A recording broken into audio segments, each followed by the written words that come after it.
Rafael Dos Anjos is one of the most intimidating champions in the UFC.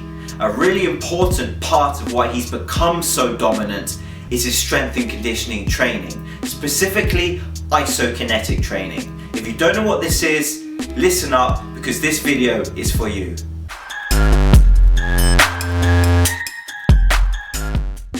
Isokinetic training is when there is a variable resistance throughout the range of motion of an exercise. As you apply force through an exercise, the isokinetic machine will react to that force and also apply an appropriate amount of resistance. This form of exercise has unique benefits for strength and conditioning compared to isotonic training and isometric training. One of the most important principles for creating an efficient athlete is the ability of applying a large amount of force quickly. Being able to apply that force with fast acceleration is the underlying principle of strength, power and speed in sport. This is where isokinetic training really is the training of the future for mixed martial arts. However, it's not a new training principle at all. It's just rare. The equipment's expensive, it's not found in many traditional strength and conditioning gyms. An isokinetic machine looks a bit like your regular calf machine in a gym where you have the pads above your shoulders.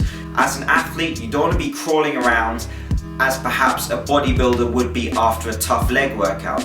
You want your body to be in good condition so that you can train many times a day and many times a week.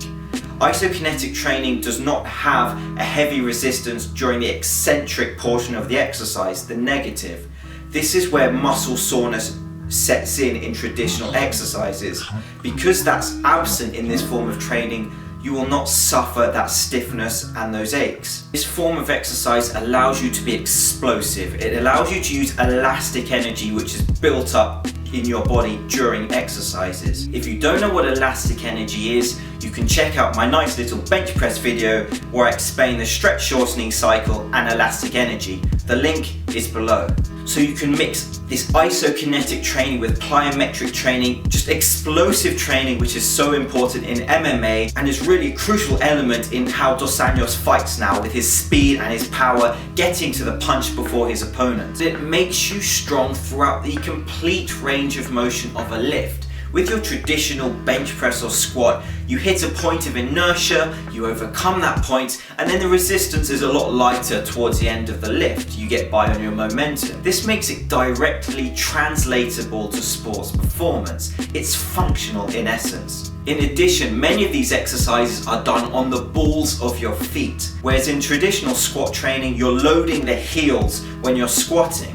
That's not really directly translatable to mixed martial arts, where you're going to be on the ball of your feet, shooting in for takedowns, and with your striking and several other elements. Just watch Dos Anjos to see how he's using his feet, being light on his feet, to dominate his fights. In my next video, I'll go through some specific isokinetic exercises and explain how they work. This was really an introduction to this form of training. And if you are somebody that does an explosive, powerful sport, I hope that you will research this more because it really could be essential in making you successful at what you do. I'm James Linker, this is Shredded Sports Science. Thank you for watching the first video of the new year, and I'll see you soon with a whole new training video.